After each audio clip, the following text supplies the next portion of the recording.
Sinasapinalpa ni Pangulong Bongbong Marcos ang kanyang talumpati para sa nalalapit na State of the Nation Address.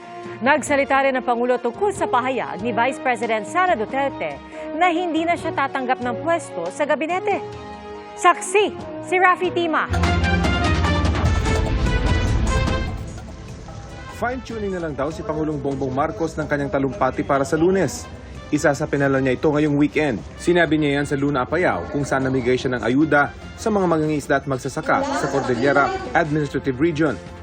Ginagawa namin. Ang problema, napakarami ang gusto kong pag-usapan. Baka humaba masyado, kaya hinahanapan namin prioritize na lang lahat.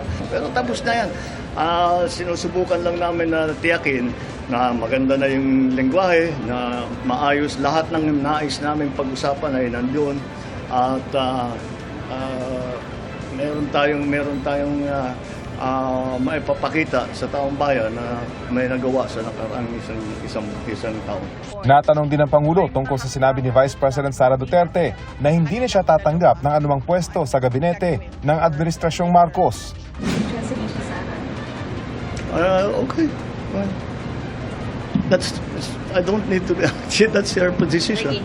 Ang Philippine National Police handa na rin daw sa SONA.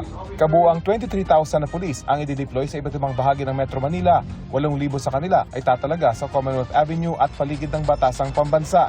On Sunday, we will be on full alert. We are fully utilizing our resources. Ang resources natin is manpower, logistics, and even finances.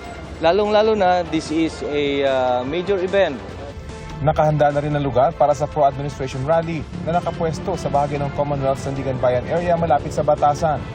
Ang mga militanteng grupo naman, papayagan lang hanggang sa Tandang Sora sa Quezon City, halos 5 kilometro ang layo mula sa batasang pambansa. Pero hiling daw ng mga militante, makalapit sila sa hanggang St. Peter Parish Shrine, 2 kilometro lang mula sa Kongreso. Bit-bit ng mga militante ang kanilang mga effigy na balak nilang sunugin sa araw ng SONA ng Pangulo, kahit pa nagsabi na ang pulisya na aarestuhin ang mga magsusunog ng effigy. Dahil sa inaasahang mga rally sa Lunes, iwasan na raw ang Commonwealth Avenue ayon sa MMDA. Naglabas na ang MMDA ng traffic rerouting scheme. Bukod sa mga zipper lane o counterflow lane, naglatag din ng mga alternatibong ruta.